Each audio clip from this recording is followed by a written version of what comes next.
Ya, jika biasanya kita melihat polisi wanita atau poluan mengatur lalu lintas jalan raya ya. Lalu seperti apa jika ratusan poluan berada dalam mal? Ya, beginilah salah satu cara Polda Bali untuk lebih mendekatkan poluan dengan masyarakat dalam rangka HUT Poluan ke-69.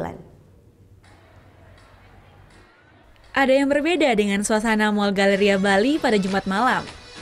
Mall yang terletak di wilayah Kuta ini dipadati oleh ratusan poluan. Ya, para poluan ini sedang menghibur para pengunjung mall. Berbagai tarian kreasi disuguhkan oleh para poluan, salah satunya adalah tarian kreasi ciptaan Kapolda Bali, Bali Gemilang. Namun, ada makna tersendiri di balik berbagai tarian yang disuguhkan oleh para poluan, yakni untuk menunjukkan bahwa poluan juga memiliki kelembutan dan bisa berbaur di tengah masyarakat. Tak hanya itu, sejumlah poluan juga beradu akting dengan membawakan opera yang menceritakan tentang narkoba.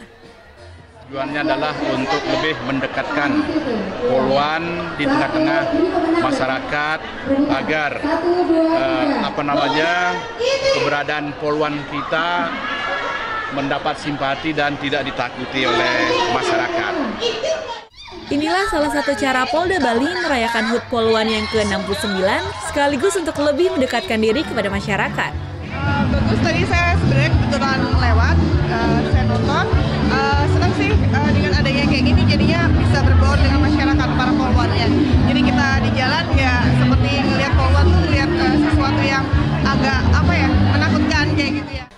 Penampilan para poluan ini pun menjadi daya tarik tersendiri bagi para pengunjung mal.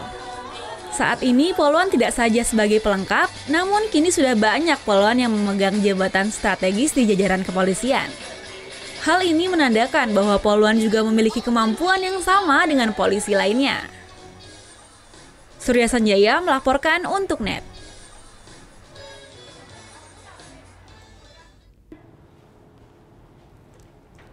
Thank you. Udah selesai nonton beritanya?